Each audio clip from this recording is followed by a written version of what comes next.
Hi everyone, I'm Akash Karri and I'm a freshman at North Carolina State University. I was a Conrad finalist in both 2018 and 2019. In 2018, my team and I decided to create a single-point exercise harness for astronauts on long-term missions. And in 2019, my team decided to design a new radiation suit to protect against cosmic radiation in deep space. So let's dive in. What exactly is a budget? A budget is a general plan on how you're going to allocate your funds throughout your business plan. Oftentimes, budgeting is done alongside the business plan, and really once you think about it, budgeting is really part of your business plan as well. Just the same way that your business plan is a blueprint of taking a company off the ground, the budgeting plan is how you're going to allocate funds for each step of that plan. So let's go over some generic terms that you should know. First, let's go over direct costs. Direct costs are costs directly associated with your project or your product, and you can very clearly see where your money is going towards. Indirect costs, on the other hand, are a little bit more generic, and they're all about maintaining the business and keeping things generally afloat. Then we have fixed and variable costs. As the name indicates, fixed costs are static, or you plan for them to be static, such as rent, insurance, and salaries. Variable costs, on the other hand, are by nature dynamic, so you have to be a little careful when calculating these in your budget plan.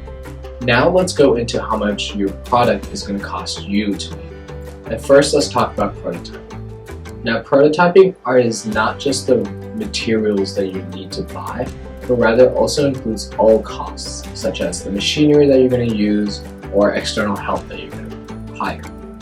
But after making your first prototype, you're also going to need to experiment and test with those prototypes. Now, investors are going to want numbers.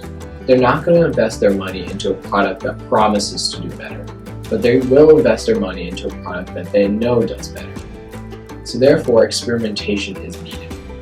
However, experimentation can cost a lot, and that should also be reflected in your budget plan. But the amount of the experimentation also drastically varies depending on your business or your product that you're selling. For example, a biomedical device company is going to spend a lot more on experimentation and clinical trials than an app. Now, there's also costs associated with protecting your intellectual property. Now, for a heavy technical product, it's very important for you to get a good patent lawyer to walk you through the process of protecting your intellectual property. And so be sure to include those approximations in your budget plan. Additionally, there's also programs such as the NASA Technology Transfer Program that aids in the use of intellectual property. So you might want to check out similar programs such as those. Lastly, before I get to the next part, I want to talk about the health and nutrition category specifically. If you're creating a medical related device, be sure to do research into what kind of class that medical device falls into and your country's regulations into how that medical device can be available to the public. Because it can get very expensive and you need to be sure to put that in your budget plan and your business plan. The next part will be focusing on the numbers of actually running the business. First things here, you want to mention your investors. What field are your investors going to come from? What previous products similar to your product are out there? And what grants, local or otherwise, could you apply for to help with startup costs? When talking about your investors, be sure to mention numbers. Not only does it allow for better approximations, but it also gives you a better idea of what you're working with. And when asked about your funding sources, you can give really good answers. It's also important to look for organizations that can support your work, especially if your business mission is more socially oriented. But next, let's talk about marketing and advertising.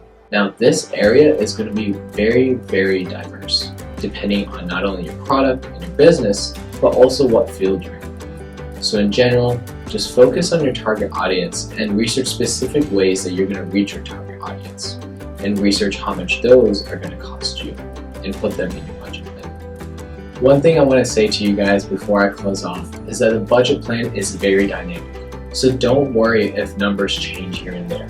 Just be sure to have approximations and try to account for anything that you can think of.